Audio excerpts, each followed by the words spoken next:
3, 2, 엔진 점화, 이륙. 누리호가 발사되었습니다.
Arirang News brings you the latest stories as they unfold.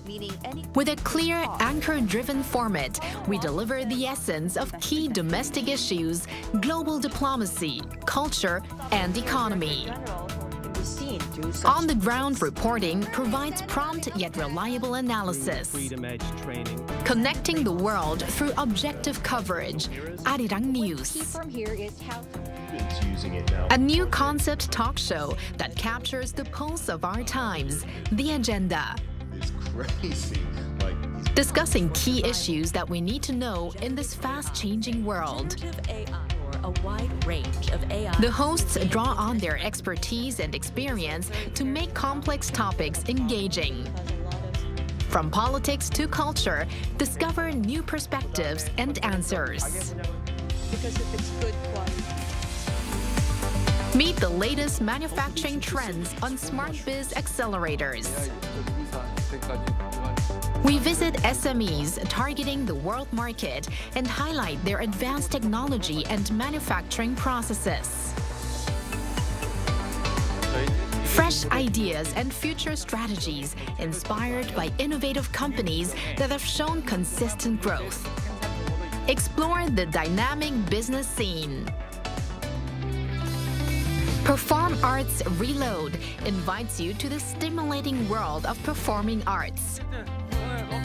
Experience the stage come alive before your eyes as vividly as in a real theater. The power of music, dance, and drama will move beyond the screen to touch your heart. A stage to enliven your day starts here.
The fourth launch of South Korea's homegrown space rocket Nuri was a complete success, with all the main payload of the 13 satellites deployed in full communication with the ground.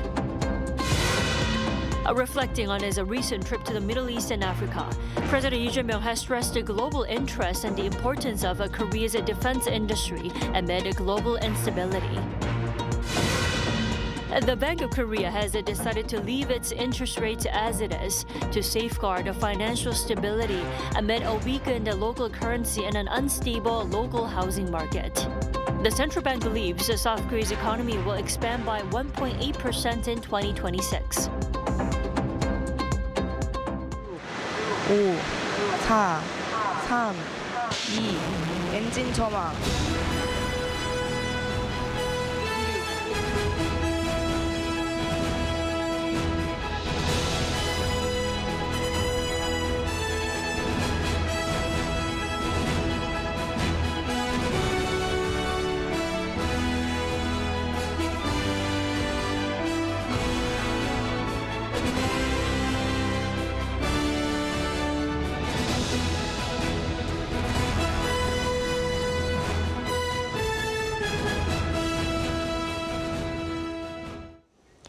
We begin with a major milestone in South Korea's space program. The country successfully launched its homegrown rocket Nuri in the early hours of Thursday morning, placing more than a dozen satellites into orbit. Our correspondent Park Gun-woo tells us more. 3, 2, 1. Off Korea's homegrown Nuri rocket goes, soaring into space for its fourth mission.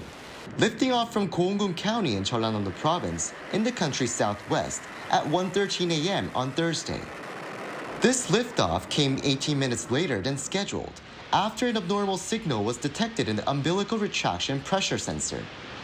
But despite concerns over the delay, Nuri thundered into the sky with confidence, as if proving itself once again. The mission's success was confirmed about 90 minutes later as the main satellite among the 13 satellites on board reached an orbit of 601.3 kilometers, well within the 600-kilometer target in the 6% error range. Following the successful third launch, the fourth mission has further strengthened Nuri's reliability and reaffirmed Korea's autonomous space development capabilities. Nuri will conduct 2 additional flights through 2027 to enhance its technical stability and performance. He added that Korea will also push forward with the next-generation launch vehicle, building on the technology and experience gained from the Nuri program. And beyond its success, this fourth launch drew special attention as it was the first time Nuri ever flew at night. As this marks the first nighttime launch among all previous Nuri rocket projects, today's mission has even greater significance, providing ideal conditions for the main satellite to observe auroras. Launching at night was intentional, as nighttime conditions helped the main satellite enter the perfect orbit for aurora observation. The mission also saw more satellites than ever before, 13 in total, up from the 7 carried in the previous launch 2.5 years ago. Adding to the milestone, this fourth vehicle was manufactured entirely by the private company Hana Aerospace, marking a major step in Korea's shift toward a private sector-driven launch system and a deeper transfer of space technology. With today's achievement, excitement is already building for the next 2 Nuri missions in the coming years, in 2026 and 2027. Park Gun-woo, Arirang News, Gohung. And President Lee Jae-myung has congratulated those involved in the successful fourth launch of South Korea's Nuri rocket. At a weekly meeting with his top aides on Thursday, President Lee expressed his gratitude to everyone involved, noting that it was the first of Nuri's 4 launches to be carried out as a public-private partnership led by Hanwha Aerospace with government support. He pledged that the government will step up efforts to help Korea become a space powerhouse and build an environment where scientists and researchers receive the respect they deserve. Staying at the top office, President Lee has also stressed the importance of Korea's defense industry on the global stage as he returned home from a long overseas trip. Yoon Jung-min reports. President Lee Jae-myung opened the weekly meeting with his senior aides on Thursday by noting global interest in South Korea's defense industry the day after returning home from his 10-day-long trip to the Middle East and Africa that also took him to the G20 summit in South Africa. 국제 질서가 점점 불안정해지고 또 자국 이기주의가 심해지다 보니까 국가 간 대결 양상도 점차 심각해져 갑니다. 그래서 그런지 이 방위 산업과 무기 체계에 대한 관심들이 매우 높다고 판단이 되었습니다. He added that he felt the horrors of the war-torn Gaza Strip during his trip to the MENA region. Given such a situation, it was no coincidence that the arms industry and weapons topped the agenda as the South Korean leader met his foreign counterparts during the trip. President Lee called for unity by the people to raise the nation's economic, defense, and diplomatic capabilities, apparently mindful of division and conflict at home. 지금 있는 역량을 최대한 모아서 국제사회 질서 속에서 경쟁을 하더라도 매우 부족한데 불필요하게 우리 자신의 역량을 낭비하는 일이 최소화되면 좋겠다는 생각이. The South Korean president, who's just 6 months into his presidency, has had a busy diplomatic schedule throughout the year as he either attended or hosted major multilateral dialogue, engaging with the G7, UN, ASEAN, APEC, and G20 members at a time of deepening global uncertainties. 이 과정에서 정부는 대한민국의 글로벌 외교를 복원시키기 위해서 모든 노력과 역량을 투입했습니다. 그 결과 우리 외교의 위상이 한층 높아지고 외교 지평도 크게 넓어졌다는 게 체감되었습니다. He instructed his aides to work together with relevant ministries to materialize deliverables that were yielded through his summit diplomacy during the past half year. Lee has been stressing pragmatic diplomacy centered on national interests since taking office, with a focus on bolstering cooperation with the global community on AI, cutting-edge technologies, defense industry, and K-culture. Yoon Jung-min, Arirang News. South Korea's central bank has kept its key rate at 2.5% amid currency volatility and financial stability concerns while raising its growth outlook. Our correspondent Moon Ji-young has more. The Bank of Korea has once again held its key interest rate at 2.5%, continuing with its easing cycle pause for a fourth straight meeting amid rising concerns over currency volatility and financial stability risks. This decision follows the final Monetary Policy Committee meeting of the year on Thursday. Although inflation has inched higher and uncertainty over the growth outlook persists, consumption and exports continue to improve, and financial stability risks remain. Given these conditions, we judge that maintaining the current policy rate while closely assessing domestic and external developments is appropriate. The move comes as the Korean won has slipped into the upper 1,400 won range against the dollar, a 7-month low. Officials say a rate cut could add pressure to the currency amid uncertainty about U.S. monetary policy and strong dollar demand from overseas investment. Household debt and house prices, especially in the Seoul metropolitan area, also remain key concerns. On the same day, the central bank also released its updated economic outlook. It now expects the economy to grow 1% this year and 1.8% next year, slightly higher than its August forecast. We expect exports and facility investment to grow more than initially forecast, largely due to the conclusion of the Korea-U.S. trade negotiations and the strong global semiconductor market. On the consumption side as well, expansionary fiscal policy and improving economic sentiment are expected to accelerate the pace of recovery. Even so, the bank cautions that uncertainty remains, particularly regarding the global trade environment and the speed of the semiconductor recovery. Inflation is now projected at 2.1% for both this year and next year, reflecting the weaker won and a modest pickup in domestic demand. The bank expects inflation to stay above its 2% target for now, with the outlook hinging largely on exchange rate movements and global energy prices.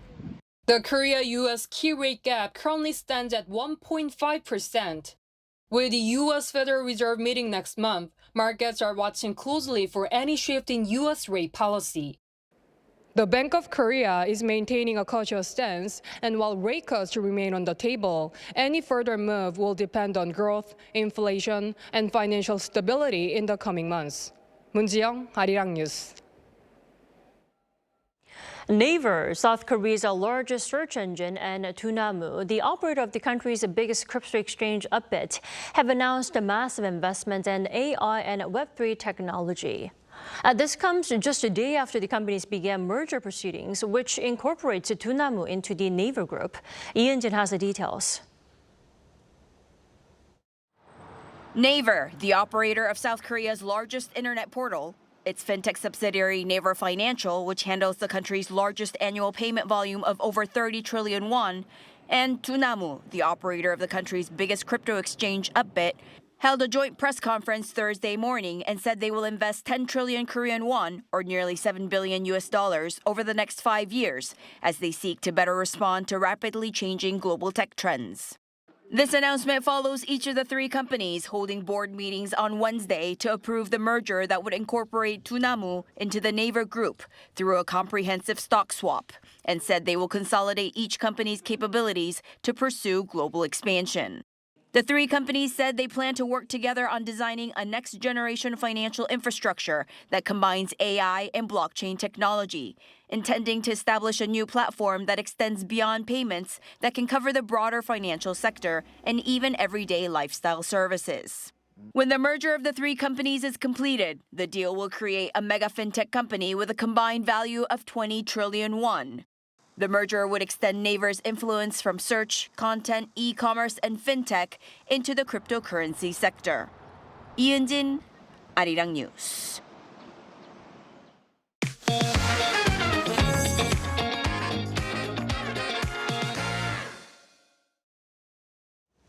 We now turn to a critical debate reshaping the nation's economy. As South Korea races to lead in the AI revolution, the industry warns that a 43-year-old regulation, the strict separation of banking and commerce, is blocking the massive investment needed to survive. Our Kim Do-yeon is here to break it down. Do-yeon, let's start with the basics. What exactly is this regulation? Right. To simply put, the separation of banking and commerce is something that prevents industrial companies from owning banks and banks from owning industrial companies. Now, it has been the bedrock of our financial system for over 43 years, like you said. The primary goal is to prevent powerful conglomerates or chaebars from treating financial affiliates as their private ATMs. The fear is that if a manufacturing giant owns a bank, it might use depositors' money to bail out failing subsidiaries, putting the entire financial system at risk. Well, Do-yeon, it does sound like a necessary safety net. Now, if it's been around for decades, why is it suddenly a hot potato? Now, it all comes down to the sheer scale of the investment required.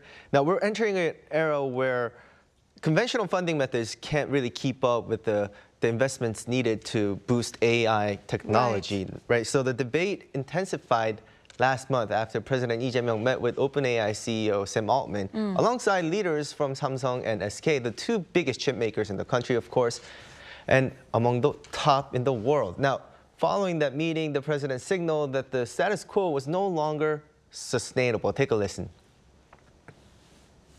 The president stated that we must fully discuss this regarding limited sectors and approach the matter from a highly pragmatic perspective. Now, that word pragmatic is key. Under current laws, general holding companies are banned from owning financial investment firms. This effectively blocks them from quickly raising the liquid capital needed for agile tech investments. Well, Do-yeon, you mentioned astronomical cost. Just how big of a funding gap are we talking about here? Right. There is a massive disconnect. Some in the government argue that its new National Growth Fund worth about 150 trillion won or $107 billion is sufficient. But the industry argues this is a drop in the bucket. To build just 1 gigawatt scale data center costs 70 trillion won. That's around $50 billion. So the government's entire fund would barely cover 2 centers, while competitors such as the US and China are building hundreds of these. Now, SK Chairman Choi Tae-won, also head of the Korea Chamber of Commerce and Industry, expressed frustration that their request is being misunderstood. Our message is being distorted, as if we are just complaining about a lack of funds or demanding that the separation of banking and commerce be scrapped. That is not our intention. We are simply asking for a new system capable of handling this scale of investment. So the current financial pipes are just too narrow, yet there's still a strong opposition. Who are they? Right, the opposition is strong, coming from both civic groups and the country's top regulator. Now, civic groups like Economic Reform Solidarity argue that loosening these rules is a tailored favor for SK Group. Unlike Samsung or Hyundai, SK operates under a structure with a holding group that limits its ability to mobilize cash. Critics ask why the nation's economic backbone should be altered just to solve one conglomerate's liquidity issue. Then there is the Fair Trade Commission. FTC Chair Ju Byung-gi has drawn a hard line stating we must not shake the backbone of the economic system. Instead of amending the General Fair Trade Act, he suggests a compromise, a temporary special act strictly limited to strategic industries or using special purpose vehicles to raise funds without full deregulation. Right now, the rule prohibits groups from not only owning banks, but also special investment firms as well. So the regulator offers a detour but refuses to tear down the wall, right? Finally, how does this compare to other major economies, namely, the United States? Right. Actually, the U.S. is strictly separating banks and commerce to protect its banking system, and it's actually where the idea comes from. However, the market reality is different. U.S. tech giants like Microsoft or Google have such immense cash reserves and access to diverse capital markets that they don't need to own banks. In Korea, the market is smaller and companies rely more on loans. That's why our companies feel the restriction of this law much more acutely than their American counterparts. I see. Toyeon, thank you so much for the comprehensive coverage tonight. Thank you for having me.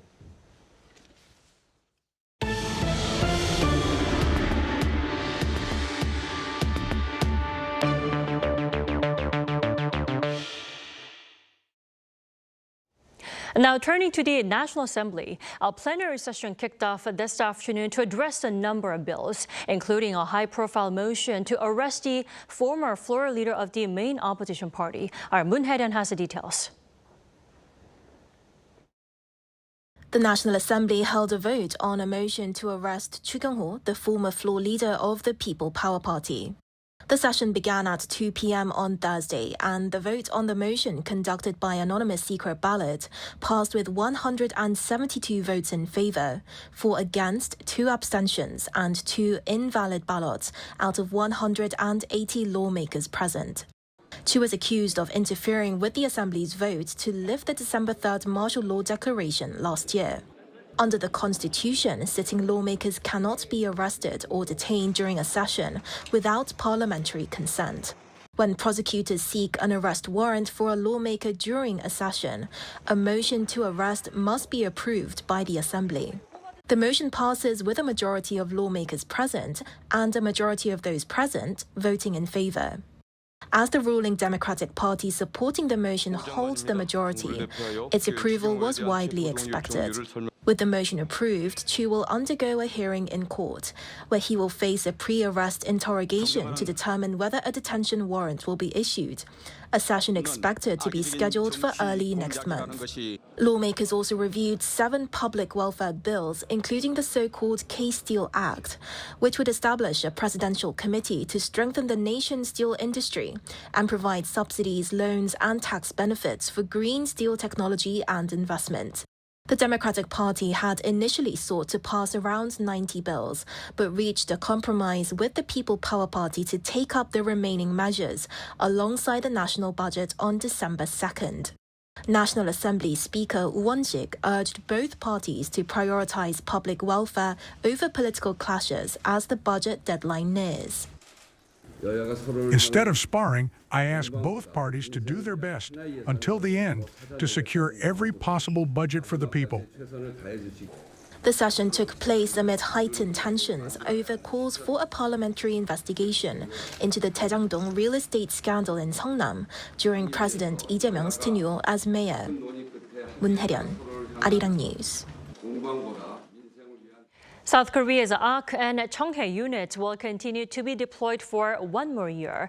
Now, this as the National Assembly Defense Committee approved a motion on Thursday to extend their deployments until the end of next year. The Ark unit was dispatched to the UAE in 2011 to strengthen military cooperation between the two countries. Now, a Cheonghae unit was dispatched in 2009 to the Gulf of Aden under a UN Security Council resolution and has been extended considering the need to secure safety along major maritime routes and to expand defense cooperation with a partner such as the European Union. In other news, a ferocious fire engulfed a compound of high-rise residential towers in northern Hong Kong, killing dozens of people and leaving hundreds still missing. Our Park Junan has more.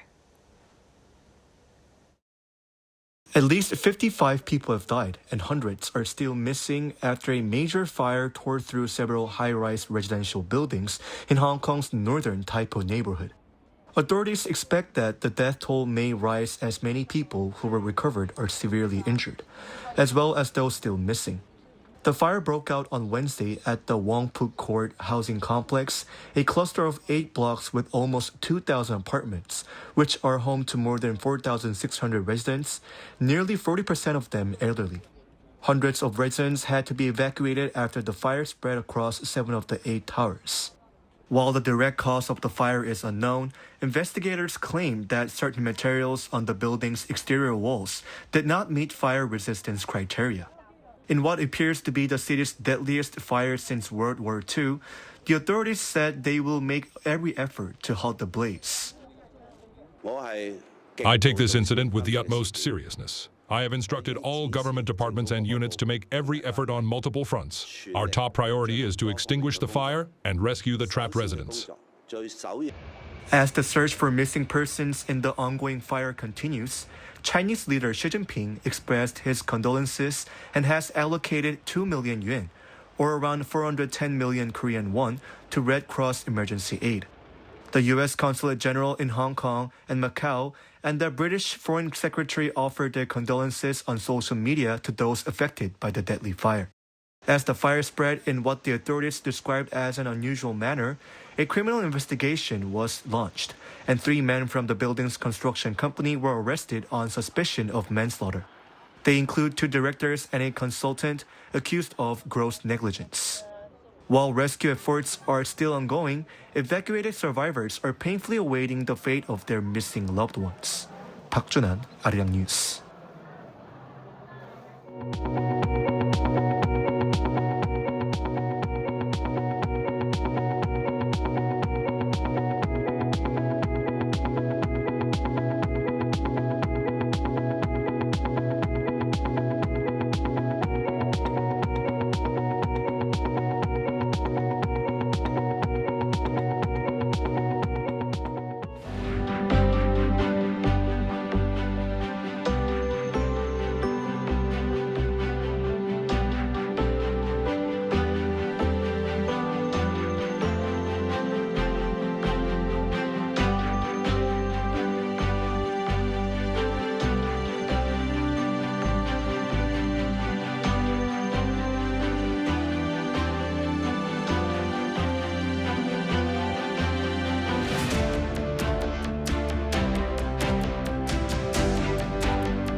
It has rained in most areas, with some snow in areas where temperatures are low.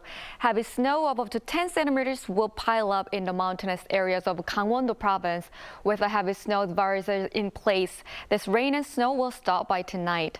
However, a freezing cold spell is forecast for the whole country tomorrow morning. Morning temperature in Seoul will plunge below zero at -1 degree. Around the coastal and mountainous areas, it will feel even colder with gusty winds. Tomorrow morning, we will cool nationwide with Chuncheon at -4, Gyeongju at 1 degree. During the day, temperatures will rise up to around 10 degrees across the country. Saturday night, it will rain again in the north and center parts of the country. That's all for Korea. Here are the weather conditions around the world.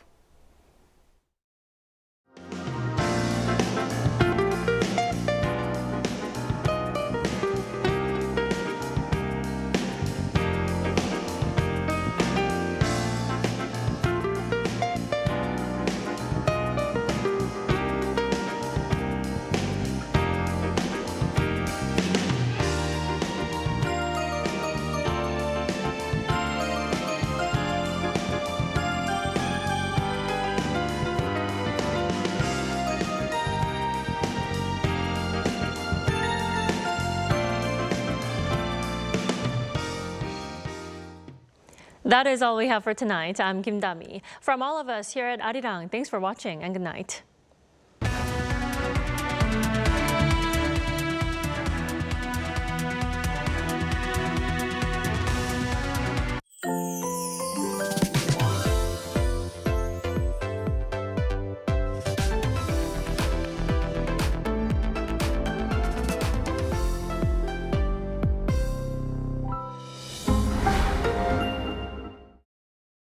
(3) 2 엔진 점화 이륙 누리호가 발사되었습니다.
Knock knock! The magical door to the world of K-animation is swinging wide open.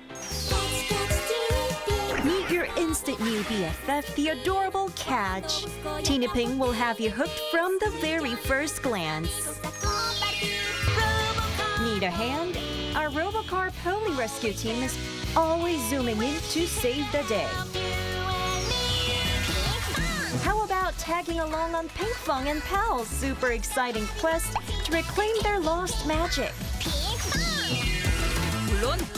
With the mysterious life forms Cabion by your side, you can become a Cabion master and save humanity like the total hero. Protecting children's innocence while igniting their boundless imaginations. That's the magic of Korean animation. K-Animation, the ultimate bestie for kids worldwide.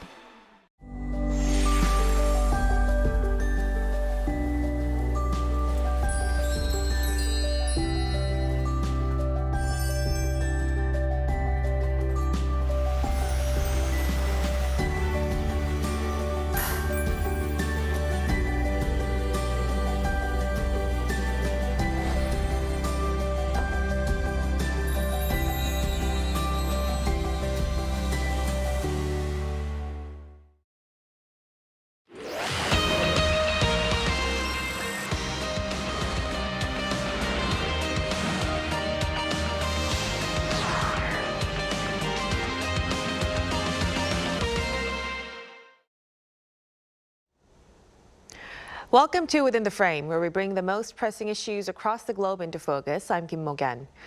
Tensions on the Korean peninsula have reached a new and dangerous threshold. South Korean President Lee Jae-myung is warning of a real risk of accidental military clashes as the situation has escalated to a point where even minor missteps could trigger a crisis. North Korea is fortifying the DMZ with a triple barbed wire, expanding uranium enrichment at its Yongbyon nuclear facility, and advancing AI-powered surveillance technology. And at the same time, Pyongyang is also showcasing Kim Jong-un's daughter as a rising figure and aligning more visibly with China and Russia. With no remaining channels for deconfliction and provocations escalating, the region may be entering a new phase of strategic volatility. So tonight, we look at where things stand and what may come next. And for this, we are joined in the studio by Ko Myung-hyun, Senior Research Fellow at the Institute for National Security Strategy. A big welcome. It's good to see you. And also joining us online is Bruce Klinger, Non-Resident Senior Fellow at the Marine and Mike Mansfield Foundation. Good to see you. Thanks for having me.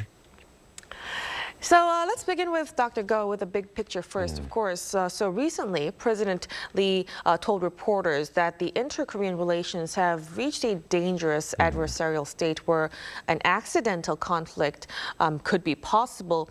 Could you tell us, in your view, how serious is this situation? Well, President Lee's characterization of the tension between the two Koreas is basically notional rather than real. So it doesn't mean that he's exaggerating anything. We know that the two Koreas are technically still at war, and there are always some sort of cause for like escalation here, because there's a cause you mentioned already in your explanation. There's no hotline active right now between the two Koreas, so an accidental clash could quickly escalate into a more serious form of conflict. So I think what President Lee is saying here is, in addition to notionally characterizing the tension in the region, he also is essentially cabling or telegraphing to North Korea that there's a huge pressing necessity to reestablish contact and restart the military talks. So in fact, we have, in addition to President Lee's characterization of the security situation in the Korean Peninsula, South Korean government had urged North Korea to come back to the table to restart the military talks. So essentially restoring the so-called September 19th military agreement, which led to the stand down of the military posture on both sides. So I think we have to take this in that context, that President Lee again is urging North Korea to re-engage the South so that the things de-escalate and we are able to maintain the stability in the region. Then, Dr. Go, what about his statement about, going against the idea of absorption unification? He also mentioned that he called it irresponsible and it's a very costly act. What does this clarification by the president of South Korea actually mean? It's essentially a differentiation from the previous government of President Yoon Suk-yeol. So in former President Yoon, he had tried to depart radically from the existing South Korean stance on unification. So whereas before Korean government had insisted that any unification with the North would be unification between the two equals. So essentially, there will be a gradual process of unification rather than sudden unification, which would assume or presuppose collapse of North Korea. So then naturally, the South Korea would absorb the North. And so I think this idea was actually essentially was behind the new unification doctrine that the former President Yoon was proposing, which is the idea of basing the unification on the principles of a liberal democracy. So given that liberal democratic values are flatly rejected by North Korea, this was a no-go from the beginning. But at the same time, it was a way of positioning South Korea as a leader in the region that essentially lead North Korea into changes. Politically and socially. So what President Lee now saying is that Korea is going back to the pre-Yoon unification doctrine, which is a gradual process of unification, where there'll be enough time for North Korea to adapt to changes in circumstances and prepare itself for eventual unification. So it's same as saying that unification is not going to be happening until North Korea is ready to do so. So it's an idea of re-emphasizing the long-established doctrine of unification that was briefly intercepted by a new unification doctrine under President Yoon. Right, so generally a more realistic and kind of an open stance towards Exactly. North Korea we're seeing. So going back to the current situation, like Dr. Go has mentioned, all inter-Korean communication channels are currently completely severed. What are the practical consequences then of this silence, Dr. Klinger? And is there any realistic path towards restoring even the most basic dialogue? Well, this really is more of the norm than the exception.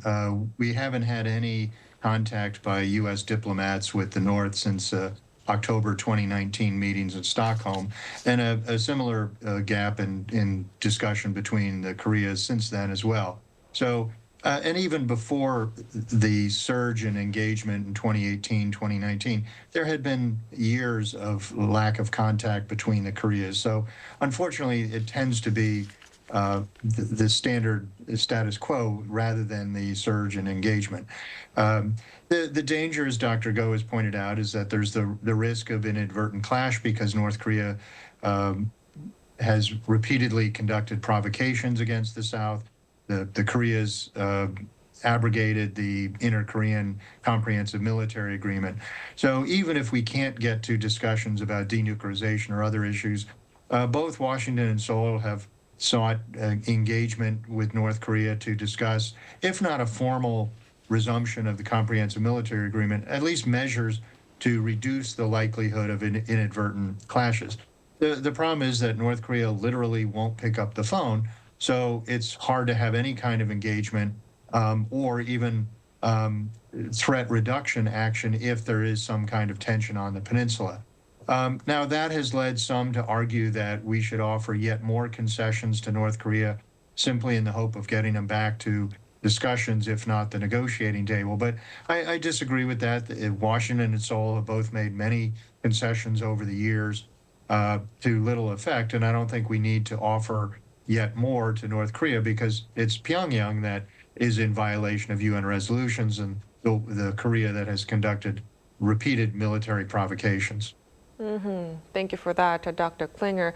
But adding to this concern about the silence, there are reports that North Korea has installed triple layers of barbed wire along the DMZ, which is something not seen since the Korean War, I believe. What does this actually indicate about Pyongyang's evolving military posture? Well, barbed wire, like landmines, are a defensive weapon. So some would say this is reflective of the North's fear of an attack by the U.S. or South Korea.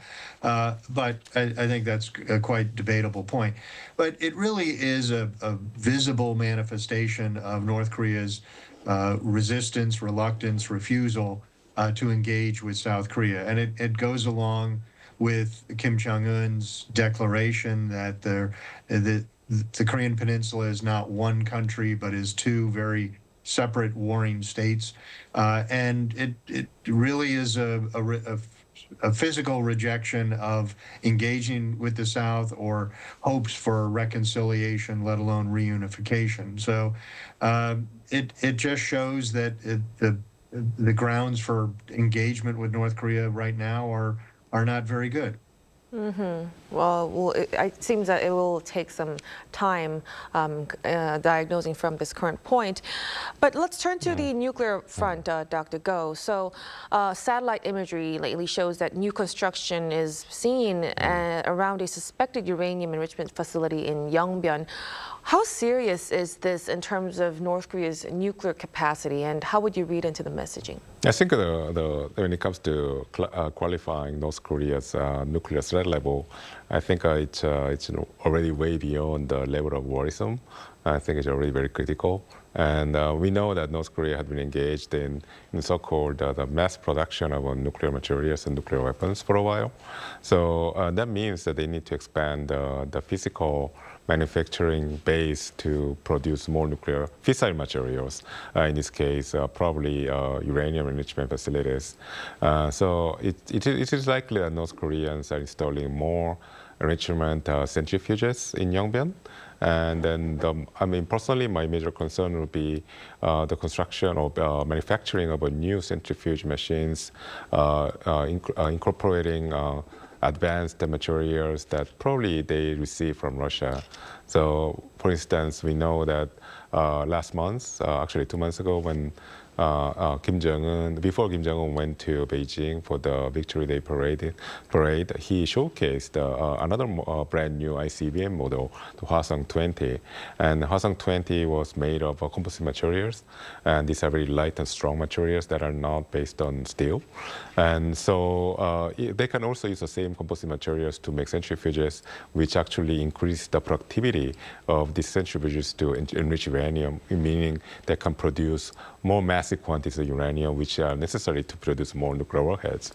So if that's indeed the case, then it means that North Koreans are building more enrichment facilities, meaning that North Korea's nuclear capability in terms of a size of a nuclear arsenal could be much more expansive than we had thought. So in that sense, I think the magnitude of a North Korean threat could be by an order higher in the next 5 to 10 years. That's all the more concerning.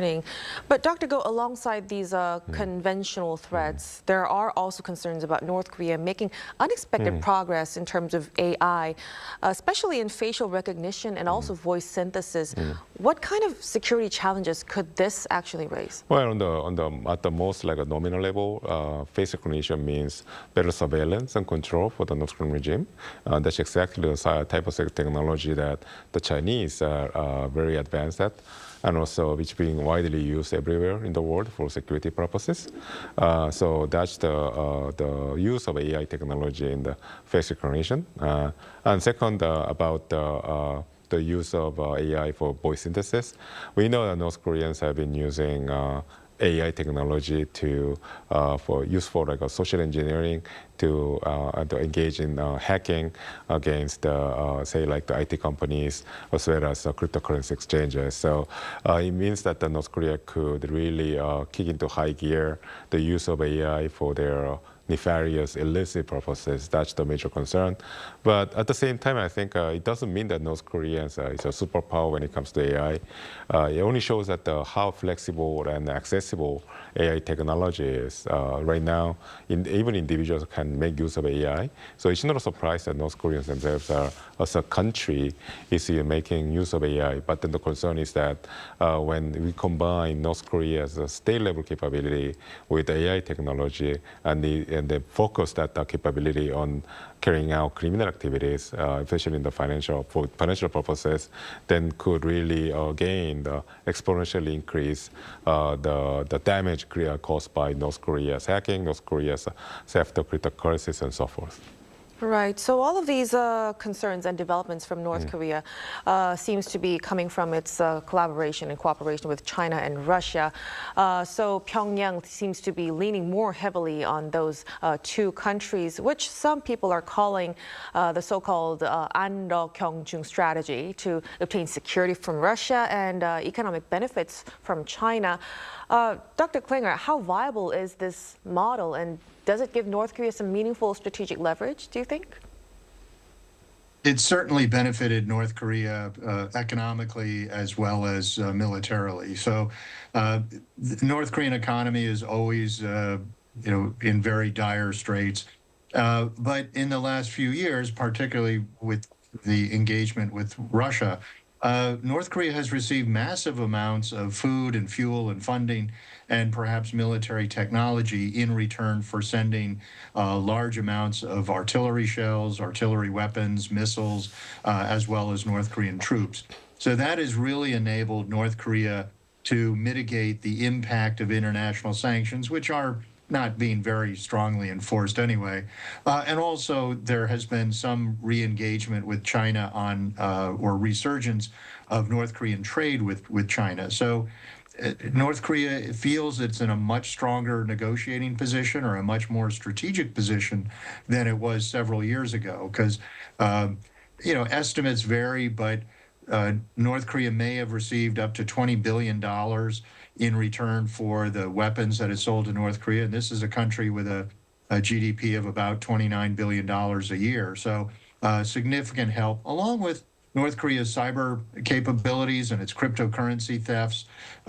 Earlier this year, there was a single incident where North Korea gained $1.5 billion from a single cyber or cryptocurrency heist. So it's certainly enabled North Korea to have a much stronger position now than it was even just a few years ago. Right. So it will be definitely important to see how North Korea would navigate its relationship with China and Russia moving forward. Now, on the leadership side, Dr. Klinger, Kim Jong-un's daughter, Kim Joo-ae, has made over 600 appearances in its state media since 2022. Are we witnessing signs of a succession plan or something else? What are your thoughts? Well, perhaps it's indicative of a succession plan. I'm still sort of wary that, she will be the successor. But in a way, I think we focus too much on Joo-ae, just as we focus too much on Kim Jong-un's sister. Either one of them may be the successor or not. It could be the rumored elder son of Kim Jong-un, who's not yet made an appearance, or someone else in the Kim dynasty. But, really, I think the focus should be on the current leader and his policy. So until another leader takes the stage, I think we need to focus our attention on Kim Jong-un and his policies.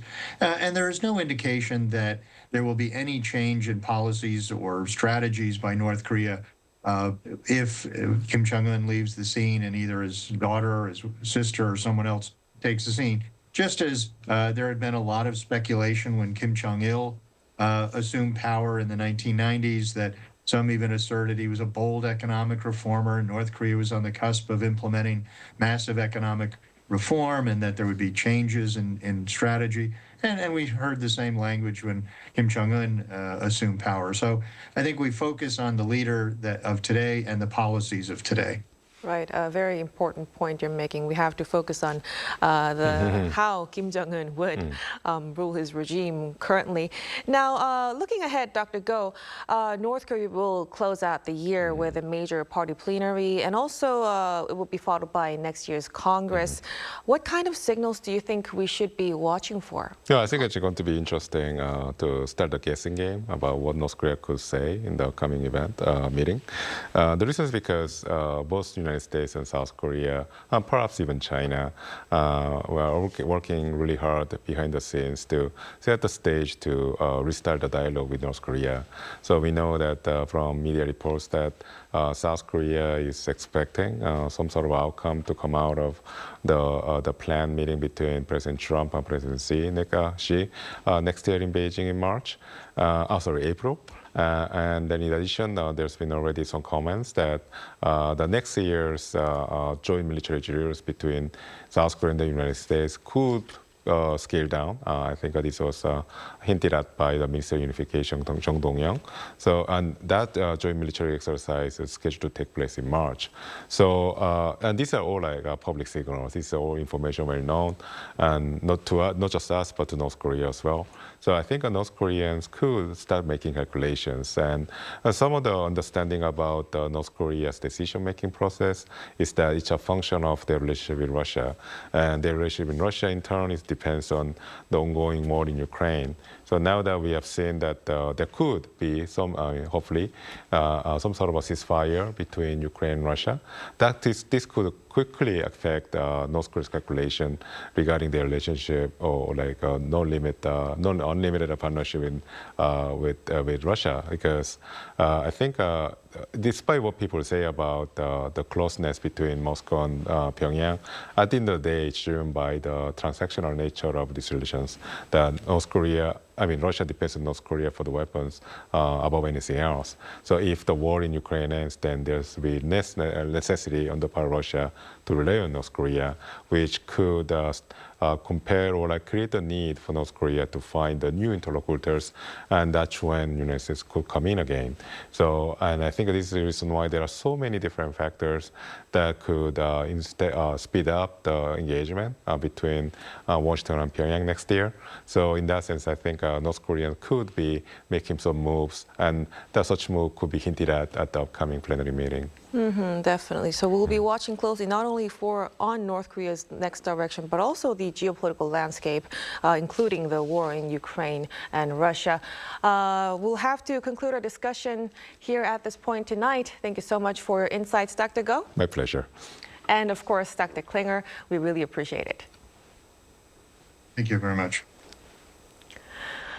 And that'll be all from us on Within the Frame. Be sure to tune in again next time as we continue to explore the stories that matter. Till then, stay informed and engaged.